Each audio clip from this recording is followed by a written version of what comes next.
이제 완전 봄 날씨네.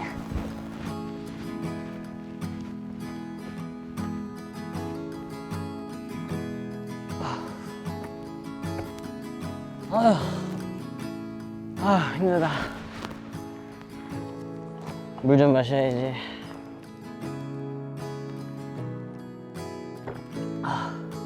더워. 벌써 다 마신 거야? 저기요, 목마르신 것 같은데 제 거 좀 드릴까요? 감사합니다. 잘 마셨습니다. 네. 날씨가 많이 따뜻해졌죠? 땀을 많이 흘리시네요. 네, 감사합니다. 저기요, 이 손수건. 괜찮아요. 감사해서 드리는 선물이에요.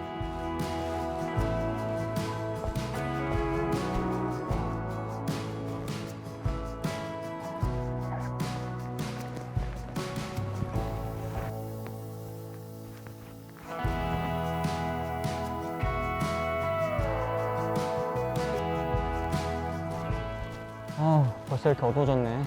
빨리 내려가야겠다.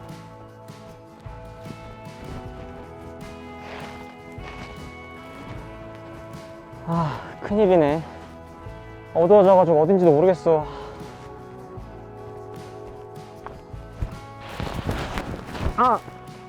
여기가 어디지? 맞다, 손수건.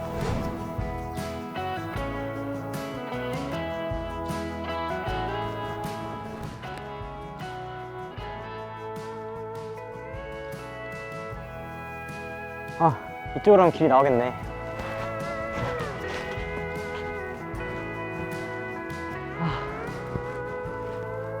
이게 없었다면 아직도 저 산속을 헤매고 있었겠지. 이제 내려오셨어요? 아까 손수건 주신.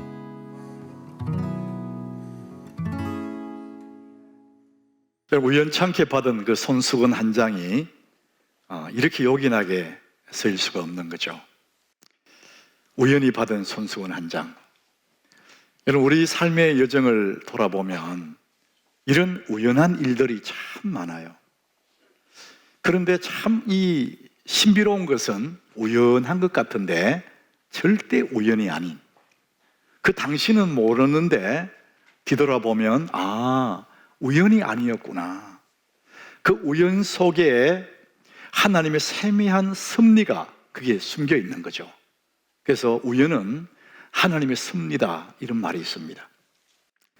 우리 쪽에서는 그 모든 일들을 볼 때 우연같이 보여요. 근데 하나님의 입장에서 보면은 그것은 아주 정확한 하나님의 계획되어 있는 섭리. 자, 그래서 우연과 이 섭리, 하나님의 섭리를 합쳐놓은 이 단어가 세렌디피티, 이렇게 말할 수가 있어요.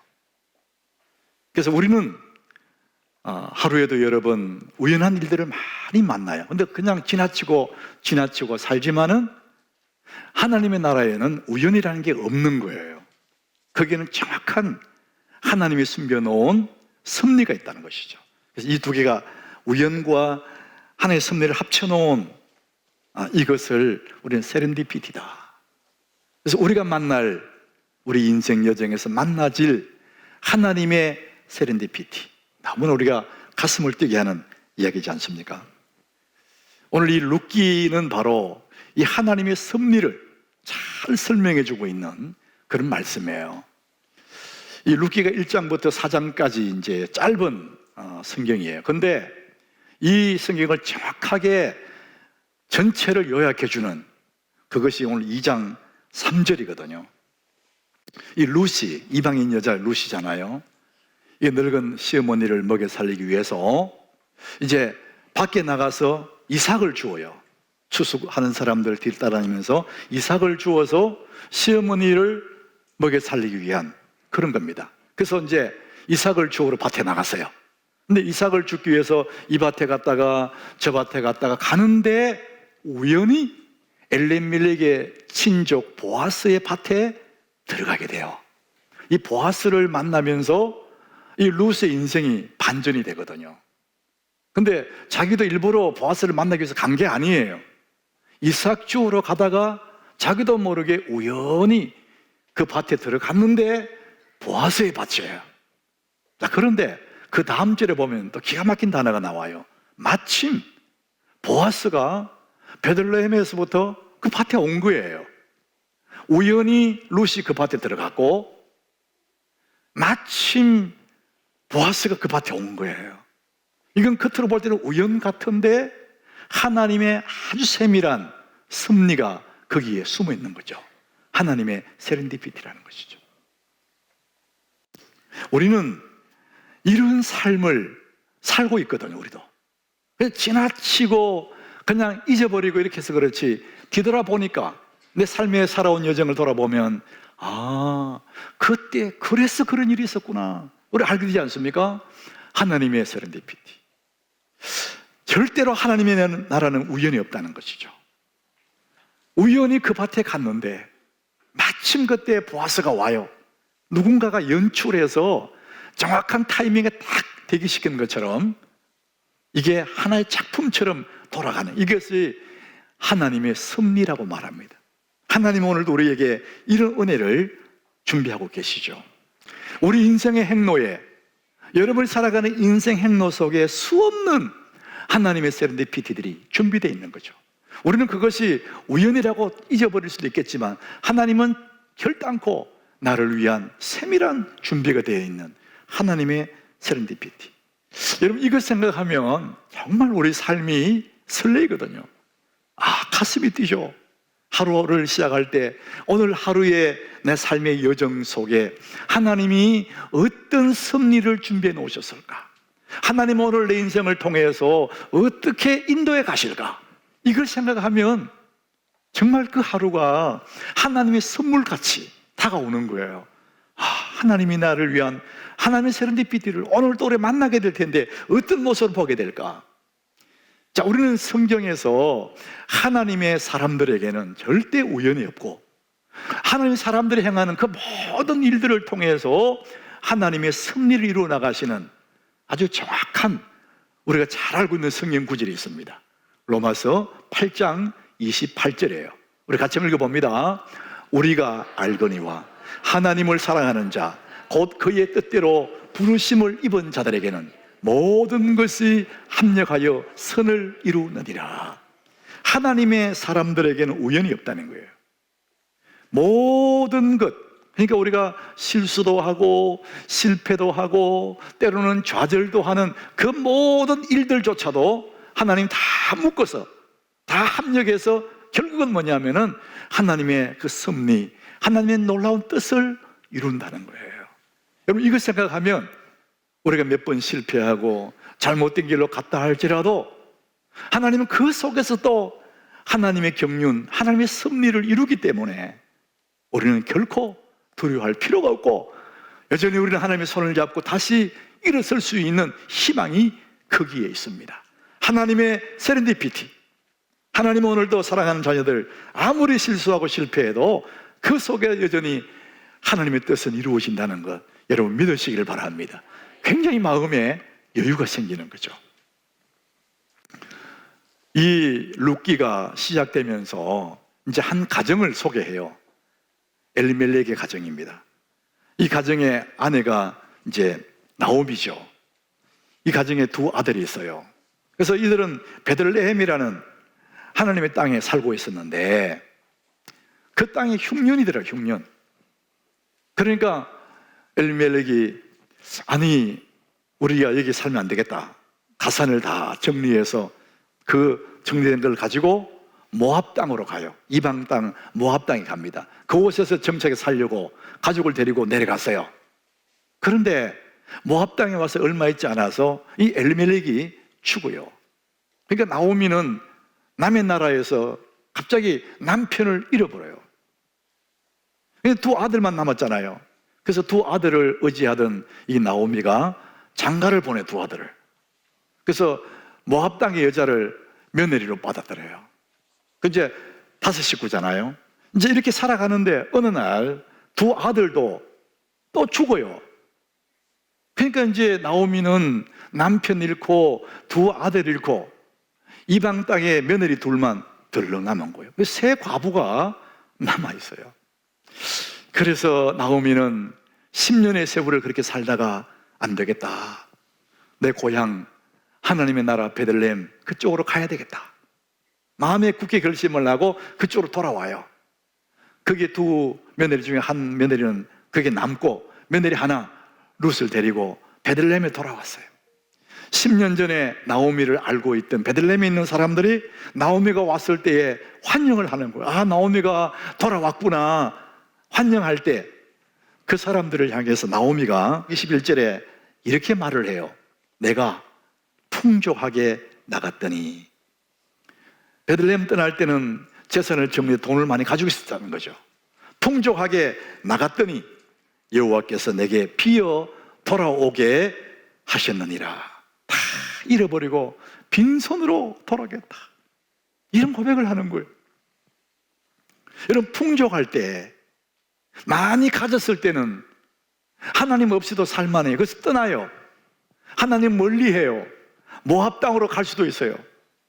그런데 다 잃어버린 다음에 다시 돌아오는 거예요. 여러분, 이것이 인생이에요. 인간의 본성이에요. 누구나 예외 없이 살만하고 가진 것이 많아지면 하나님이 좀 멀어져요.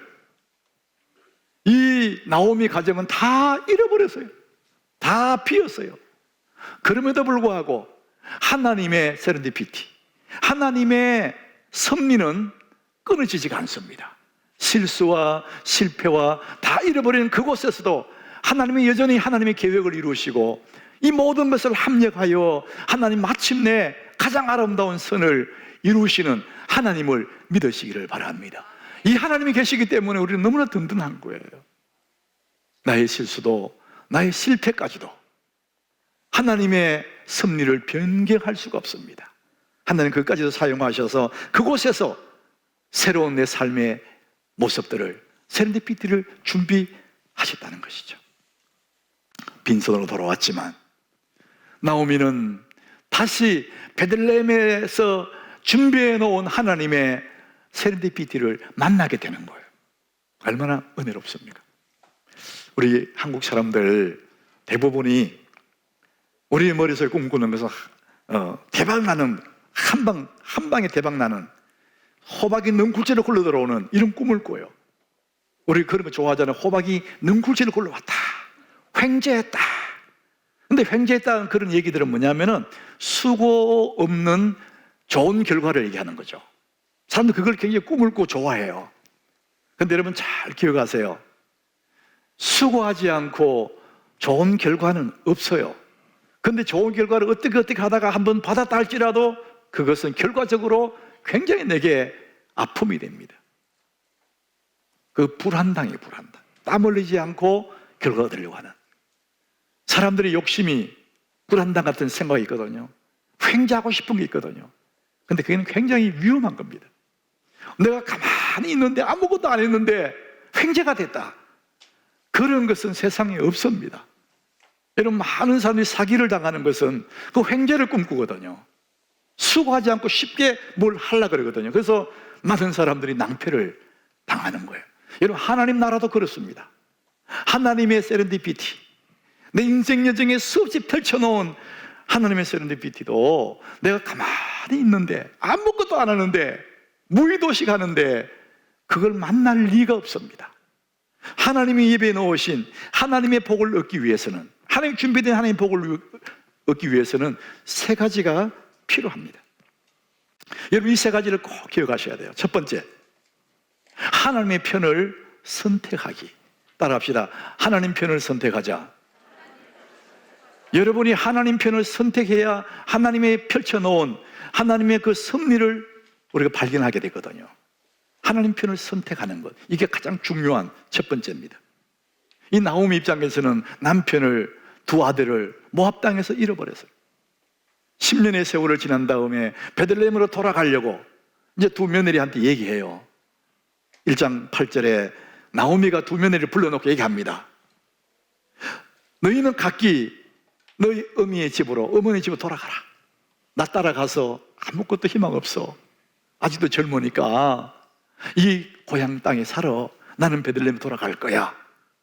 이 말을 듣고 첫 번째 며느리 오르바는 떠나요. 어머니 알겠어요. 그래서 가버려요. 늙은 시어머니 따라가서 아무 희망이 없잖아요. 과부된 자기가 어머니 따라가면 뭐합니까? 그래서 그 친정집으로 돌아간 것이죠. 자, 그럴 때 이 나오미 시어머니는 남아있는 며느리 룻에게 또 얘기해. 너도 돌아가라. 자, 이런 얘기를 하는데 아주 의미 있는 말을 해요. 1장 15절에 보니까 나오미가 또 이르되, 남아있는 룻에게 말하는 거예요. 봐라, 네 동서는 갔잖아. 어디 갔느냐? 그의 백성에게로, 그리고 그의 신들에게로 돌아갔다. 너도 내 동서처럼 따라가라. 이렇게 말하는 거예요.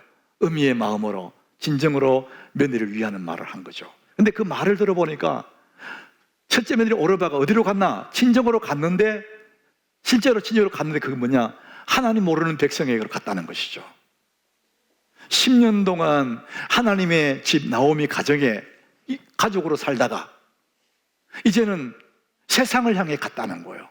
불신의 세계를 향해 가버렸다는 거예요. 그리고 그들이 섬기는 신을 쫓아갔다는 겁니다.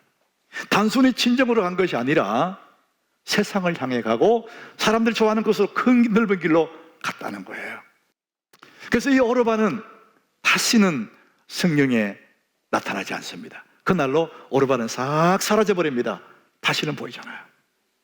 자, 그래서 이 나오미가 너도 내 동서처럼 가라 그랬더니 룻은 그렇게 하지 않습니다. 1장 16절에 보니까 룻이 고백하죠. 어머니, 돌아가라고 하지 마세요. 나는 어머니 따라갈 거예요. 그러면서 그 고백이 멋진 고백이에요. 어머니의 백성이 나의 백성이 되고 어머니의 하나님이 나의 하나님이 되시리니. 이 룻은 늙은 시어머니를 따라가겠다는 겁니다. 그런데 결국은 시어머니의 하나님, 어머니의 그 하나님이 나의 하나님이 될 것이다. 이 룻은 어머니를 선택했지만 결과적으로 하나님을 선택한 사람이 돼요. 그래서 룻의 선택은 환경의 선택도 아니고 늙은 시어머니 따라가 뭐가 있겠습니까? 결국은 어머니를 선택했는데 어머니의 하나님 나의 하나님이 됩니다. 하나님을 선택했어요. 이방 여자, 모함 여자, 힘없는 과부 룻이었지만 하나님을 선택했을 때에 이 룻기 끝부분에 가면, 4장 끝부분에 가면 우리 가슴을 뭉클하게 하는 하나님 말씀이 기록되어 있어요. 4장 21절에 족보가 나오죠. 살모는 보아스를 낳고, 이 보아스는 룻의 훗날의 남편이 돼요. 이 보아스를 통해서 새로운 인생이 펼쳐지거든요. 보아스는 오벳을 낳았다. 오벳은 이새를 낳았다. 이새는 다윗을 낳았다. 이 다윗이 누굽니까, 여러분? 이방 여자 룻의 몸에서 계보에 다윗이 나오는 거예요. 그래서 다윗의 후손으로 이 다음에 구주 예수 그리스도가 나오는 거예요. 아무 힘이 없는 한 여인 룻을 통해서 그의 몸에서 다윗이 나오고 다윗의 계보에 예수님이 나왔다는 것이죠.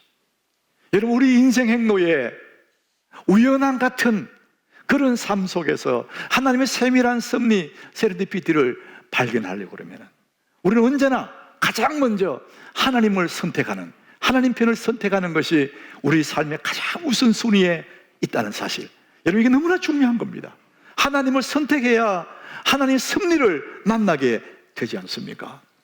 여러분, 우리가 하루 길을 산다 할지라도 이 하루, 인생의 하루 길에도요 수많은 갈림길이 있습니다. 딱 두 가지입니다. 좁은 길과 넓은 길이에요. 하나님 편과 세상 편이에요. 힘겨운 일들과 넓은 길이에요. 여러분, 하나님 편을 선택하시기 바랍니다. 여러분, 매 순간 하나님 편을 선택할 때 우리는 거기에서, 그 일상의 삶 속에서 하나님의 예비해 놓은 하나님의 섭리를 그곳에서 만나게 되는 것입니다. 자, 두 번째, 하나님 편을 선택했던 우리는 구원받은 하나님 백성이 되잖아요. 예수를 믿어 하나님 자녀가 되었어요. 그러면 그것으로 끝나는 게 아닙니다. 이제는 두 번째 뭐 해야 되느냐? 그 하나님의 인도를 받아야 됩니다. 따라합시다. 하나님의 인도받기. 구원은 받았는데 하나님 인도를 받지 않는 사람이 있거든요. 예수를 믿고 하나님 자녀가 되었어요. 그럼 이제 하나님의 인도를 받아 살아가야 되는데 내 마음대로 살아가는 거. 신분은 하나님의 자녀인데 삶은 내 원대로 살아가는 것입니다. 그러면은 하나님의 세미한 세렌디피티를 만날 수가 없어요.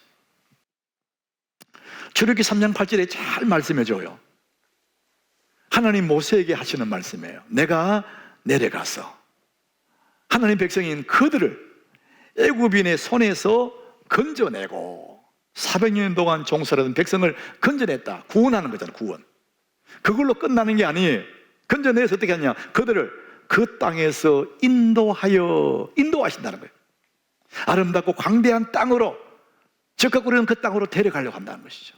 하나님 구원하시고 그 다음에 인도하십니다. 따라합시다. 하나님은 인도하십니다. 많은 사람들이 예수를 믿고 구원의 확신은 많이 가져요. 그런데 하나님의 인도를 잘 몰라요. 그 인도를 받지 않아요. 그래서 우리는 우리 삶의 여정에 수없이 깔려있는 하나님의 세렌디피티를 못 만나는 거예요. 하나님 인도를 안 받기 때문에. 이 사람들을 하나님은 백성을 구원해서 광야에 내팽개친 게 아니에요. 구원했으니 됐다, 이게 아닙니다. 그들을 인도하여 내어서 적각 우리의 가나안 땅까지 딱 당도시킨다는 것이죠. 우리가 하나님 인도받으면, 구원받은 우리들이 하나님 인도받으면 내 삶의 여정 속에 계속 하나님과 동행하고 내 삶의 끝자락에, 내 인생 마지막 끝자락에 영원한 가나안 땅에 입성을 하게 되는 거예요. 그래서 우리가 늘 하나님의 구원받은 백성은 하나님 인도를 받아야 되는 것이죠. 우리 하남교회가 정말 좋은 교회, 자랑하고 싶은 그런 교회인 것은 우리는 늘 하나님 말씀 따라 하나님 인도를 받고 산다는 것입니다. 새벽마다 생명의 삶을 펴놓고 하나님 말씀을 인도받는 거거든요. 이게 우리가 자랑해도, 정말 자랑해도 괜찮을 우리 교회만의 독특한 그런 모습들입니다. 제가 하남교회에 와서 이 성전을 건축하고 이제 저 옆에 선일 저 빌딩을 건축했는데 제 목회 여정을 돌아보니 하나님이 저를 이쪽에 보내시기 전까지 훈련을 시키신 것 같아요. 연습한 것 같습니다. 제가 이민교회 목회, 처녀 목회지인데 거기서 예배당을 건축하자 이런 말이 확 돌았어요. 여러분, 이민교회 예배당 건축하는 것은 쉬운 일이 아니에요. 그 미국의 수많은 이민교회들 중에 자기 건물, 예배당을 가지고 있는 교회는 불과 얼마 안 됩니다. 그만큼 어려운 거예요. 근데 건축 얘기가 나왔어요. 그래서 제가 기도원에 갔습니다. 하나님 앞에 금식하며 하나님께 물었어요. 하나님, 예배당을 건축할까요? 하지 말까요? 하나님께 물어봐야 될 거 아닙니까? 여러분, 하나님 살아계심을 믿으시죠? 그럼 하나님께 물어봐야 되거든요. 근데 안 물어보거든, 사람들이. 그래서 제가 물어봤어요. 금식하고 기도원에서 하나님, 내가 성전을 건축할까요? 어떻게 할까요? 맨날 며칠을 금식하며 기도하고 하나님 말씀을 묵상하는데 하나님이 그날 아침에 정확하게 하나님 말씀으로 제게 응답이 왔어요. 고린도전서 3장 10절인데 내게 주신 하나님의 은혜를 따라 내가 지혜로운 건축자와 같이 틀을 닦아두매. 그날 아침에 이 말씀을 묵상하다가 하나님의 주신 은혜를 따라서 건축의 틀을 닦아두었다. 하나님이 내게 너 건축해, 이 말씀을 통해서 건축해. 강한 하나님의 응답이 그 아침에 왔어요. 이것을 신학적으로 해석하면 이 본문은 다른 그 해석할 수 있어요. 그런데 그날 아침엔 주님이 나한테 이 본문을 통해서 내가 틀을 닦아 놓았으니 네가 그 건축해라. 아멘. 아멘 하고 하나님 알겠습니다. 내가 건축하겠습니다. 그리고 내려왔어요. 와보니까 교인들이 어느 부동산 업자 얘기가 듣고 미국 교회, 미국 사람들이 교회를 사겠다고 와 바람이 불었어요. 장로님부터 해가지고 권사님들, 중자들이 다 그 교회 사겠다고. 그래서 그 교회 막 가본 거예요. 조그마한 교회 있다가 미국 교회 가보고 너무 좋거든. 잘 해놨죠, 그 사람들. 눈이 뒤집어졌어요. 와, 교회 사자. 얼굴이 화색이 돌고 뭐 돈이 있는지 없는지 모르겠는데 막 사자 그러는 거예요. 나는 지금 금식하고 하나님 지어라 그래서 아멘하고 왔는데 이 분위기가 조금 이상하게 돌아가더라고요. 이거 어떻게 하면 좋아요? 며칠이 지났는데 어느 아침에 아침밥 먹고 오전에쯤에 그 팔겠다는 교회 목사님한테 전화가 왔어요. 아유 목사님, 나는 이 예배당을 팔고 싶은데 우리 그 장로님들, 이분들이 보드 멤버라고 그래요. 보드 멤버들이 원치 않는데요. 그리고 나한테 뭐래요? 아유 미안하대요. 그 내가 미안할 거 없다 그랬어요. 나는 다 알고 있었거든. 그럴 줄 알았지. 하나님이 지으라 그랬는데 그럴 줄 알았어. 이 말을 하지 않았지만 괜찮다고, 괜찮습니다. 너무 기쁘게 전화를 끊었어요. 그러니까 뭐 건물을 사겠다고 저하던 그 사람들이 조용해졌어요. 그리고 하나님 은혜로 좋은 땅을 사서 거기에 본당을 하나 짓고 교육관도 하나 짓고 그 사이에 아름다운 공원도 만들고 멋진 예배당을 지었어요. 물론 제가 그걸 건축할 때가 정말 너무너무 힘들었어요. 죽을 고생했어요. 그리고는 완공된 다음에 하나님의 은혜로 너무 기쁘게 감사하면서 교회가 평안하게 목회를 했었어요. 그 대부분이 40대 초반이, 평균 연령이 40대 초반이. 저도 그때 젊었지만 그게 참 은혜로운 교회였어요. 저는 이제 그 하나님의 은혜 속에 기쁨으로 감사함으로 목회를 하는데 어느 날 새벽에, 그날 월요일 새벽 같은 내 기억에 월요일 새벽에도 공식적으로 없었거든요. 근데 그날 혼자 가서 새벽 기도하고 하나님 말씀 묵상하다가 갑자기 하나님 내게 하나님 이렇게 말씀하세요. 너 이 교회 사명 끝났어, 이러시는 거예요. 전혀 다른 음성이에요.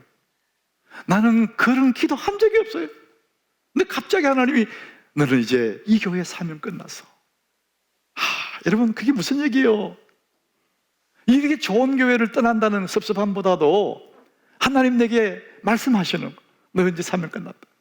너무너무 그날 아침에 감동이 되는 거예요. 그 평안할 수 없는 그 감동 속에 하나님의 손을 들고 찬양했어요. 주님 말씀하시면 내가 나가리다. 주님 뜻이 아니면 내가 멈춰서리다. 나의 가고 서는 것 주의 뜻이 있으니 주님 날 인도해 주십시오. 뜻하신 그곳에 나 있기 원합니다. 이끄시는 대로 순종하며 살리니. 그날 아침 혼자서 펑펑 울면서 하나님 앞에 주님 인도하시는 따라가겠습니다. 영문도 모르고. 그리고 이제 저는 마음을 정했어요. 하나님 이제 이 교회에서 나를 내보내시는 거구나, 마지막이구나. 그리고 3개월이 지난 다음에 하남교회에서 내가 청빙이 왔어요. 그래서 내가 그때 알았어요. 여러분들이 그때 내가 막 울고 있을 때 여러분들이 막 기도했을 것 같아요. 하나님 주시옵소서. 하나님 우리 교회 좋은 목사님 달라고 기도하고 있어요. 그러니까 나는 영문도 모르고, 여러분들이 그래 기도하는지 영문도 모르고 캘리포니아 끝자락 사막 한가운데 울고 있어요. 뜻하신 그곳에 순종하겠다고. 하나님은 우리를 인도하십니다. 하나님이 그렇게 인도하셨기 때문에 제가 담대하게 목회를 하는 거예요. 여러분 하나님은 자녀들을 인도하신 줄 믿으시길 바랍니다. 오늘 하나님 말씀하시고 그 백성들 인도하시거든요. 요한복음 10장에 27절에 예수님이 하시는 말씀이에요. 내 양은 내 음성을 듣는데요. 그리고 그들을 따른다는 거예요. 양이기 때문에 목자의 음성 듣게 되어 있다는 거예요. 사랑하는 우리 하나님께 교우 여러분, 오늘도 하나님 여러분에게 말씀하시는 줄 믿으시길 바랍니다. 하나님 말씀 쫓아가면 거기에 하나님의 세렌디피티가 있는 거예요. 근데 여러분들이 그렇게 생각할 거예요. 아유 나는 하나님 말씀 잘 못 듣는데요. 여러분 지금 듣고 있잖아요. 여러분 귀로 생생하게 듣고 있어요. 하나님 뜻을. 우리 하남교회 교인들은 이 하남교회 강단에서 나오는 그 말씀이 여러분을 향한 하나님 말씀인 줄 믿으셔야 됩니다. 여러분 하나님 말씀은 정보를 주는 게 아닙니다. 우리의 귀를 즐겁게 해주는 것도 아니, 하나님은 말씀으로 우리를 인도하십니다. 우리 하남교회 교인들은 이 강단에서 말씀으로 인도하는 줄 믿으시길 바랍니다. 하나님은 인도하세요. 오늘 이 룻은요 아무것도 없는 늙은 시어머니를 쫓아왔지만 그는 바보 중에 바보 같지만은 사실은 어머니의 하나님을 쫓아온 거잖아요. 그 어머니 하나님을 쫓아왔고 어머니 하나님 말씀에 순종하는 거거든요. 루키 3장 5절에 보면은 룻이 그 시어머니의 말에 내가 다 행하리다 그래요. 시어머니 말 자체보다도 시어머니의 하나님 말씀을 쫓아가겠다는 거거든요. 그 다음 주에도 보면은 어머니의 명령대로 다 했다는 거예요. 사랑하는 여러분, 하나님의 인도를 받는 건 딱 두 가지예요.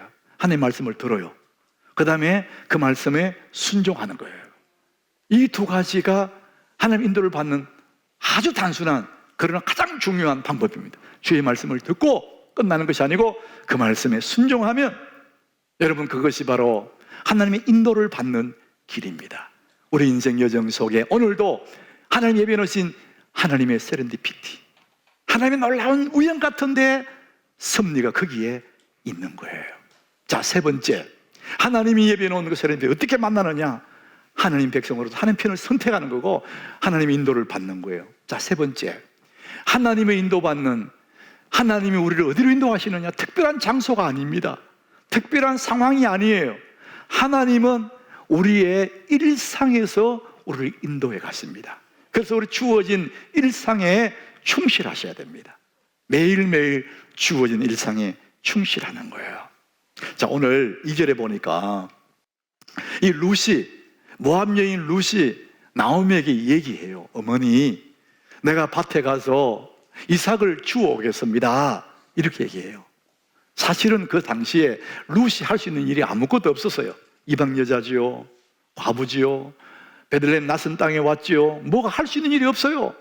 그냥 남의 추수하는 뒤에 따라가면서 떨어진 이삭을 주워서 어머니를 먹여 살려, 그밖에 할 수 없어요. 그러나 그가 할 수 있는 일을 할 때 하나님은 그가 할 수 있는 그 일을 통해서 하나님이 준비해 놓은 정확한 하나님의 섭리를 만나게 되는 거예요. 그래서 할 수 있는 일을 하면 돼요. 여러분들이 작은 일을 하지만은 보리삭을 통해서 하나님의 섭리가 이루어지는 것입니다. 여러분, 작은 거라고 시시하게 여기면 안 됩니다. 하나님의 세렌디피티는 여러분이 하고 있는, 할 수 있는 그 일들, 매일 할 수 있는 평범한 그 일 속에, 일상 속에 하나님의 오묘한 섭리가 있다는 사실을 여러분 믿으시길 바랍니다. 자, 그러면 우리 매일매일 만나는 일과 속에 하나님의 세렌디피티가 있다는 거죠. 그러면 너무나 우리 마음이 선물을 열듯이 너무나 설레이는 거예요. 하루 시작할 때마다 하나님이 오늘 어떤 일들을 준비해 놓았지? 이런 눈으로 자기 인생을 보면 너무 신비롭고 감사하고 기쁜 날을 보낼 수가 있는 거예요. 이 지금 룻이 그 일을 할 때 설렁설렁한 게 아니에요. 7절에 보니까 이삭을 줍는데 보통 줍는 게 아니에요. 아침부터 잠시 집에 가서 쉬었다가 다시 와서 주는데 아침부터 지금까지 열심히 하고 있는 거예요. 그러니까 주어진 우리 일상에 충실할 때 우리는 거기서 하나님 예비하신 섭리를 만나게 돼요. 자, 그래서 이 여인이 3절에 보니까 우연히 보아스의 밭에 가게 되고 4절에 마침 보아스가 오게 되는 이런 일들을 그의 일상 속에서 최선을 다한 삶 속에서 만나게 되는 것입니다. 사랑하는 여러분, 우리 크리스찬들에게는 오늘 하루 사소한 일 같은데 그 사소한 일들이 영혼과 연결되어 있습니다. 하나님의 손이 거기 연결되어 있다는 거예요. 그러니까 우연 같은데 절대 우연이 아니라는 것입니다. 자, 그래서 여러분 주어진 삶의 여정 속에 우리가 가장 중요하게 하는 것이 뭐냐? 하나님의 우선순위 가지고 하나님의 인도를 따라서 하루하루 살아가는 겁니다. 거기에는 무수한 하나님의 세렌디피티가 준비되어 있습니다. 저는 2달 동안 하나님 우선순위에 대한 말씀을 드렸어요. 이제 오늘 우선순위 마지막 설교지 않습니까? 이 우선순위의 아주 핵심 같은, 결론 같은 하나님 말씀을 하나 소개합니다. 오늘 골로새서 3장 23절 우리 같이 한번 읽어보겠습니다. 무슨 일을 하든지 마음을 다하여 주께 하듯 하고 사람에게 하듯 하지 말라. 여러분, 하루 일과 속에 어떤 일을 하든지 그 일은 우연한 일이 아니고 사소한 일이 아니고 무슨 일을 하든지 마음을 다해서 주님께 하듯 해라. 그러면 그 일을 통해서 하나님 나를 인도해 가신다. 그 일을 통해서 하나님 내게 복을 주신다는 겁니다. 여러분, 무슨 일을 하든지 하루의 여정 속에, 짧은 내 인생의 파편 같은 하루의 삶 속에도 하나님 예비해 놓은 세렌디피티가 있기 때문에 그걸 기억하며 그걸 믿고 우리는 무슨 일을 하든지 열정을 다해서, 마음을 다해서 주님께 하다 하면 사랑하는 주님이 오늘도 내 삶의 여정 속에서 룻 앞길에 우연히 보아스를 만난 것처럼 내 삶에도 하나님의 놀라운 섭리가 일어나게 될 줄 믿으시길 바랍니다. 우리 하나님께 교우들 아무 걱정할 것 없습니다. 하나님 편을 선택하십시오. 하나님 인도를 받으십시오. 매일의 삶 속에 주님께 대하듯이 사십시오. 그것이 우리의 삶입니다. 하나님 그걸 통해서 당신의 뜻을 이루십니다.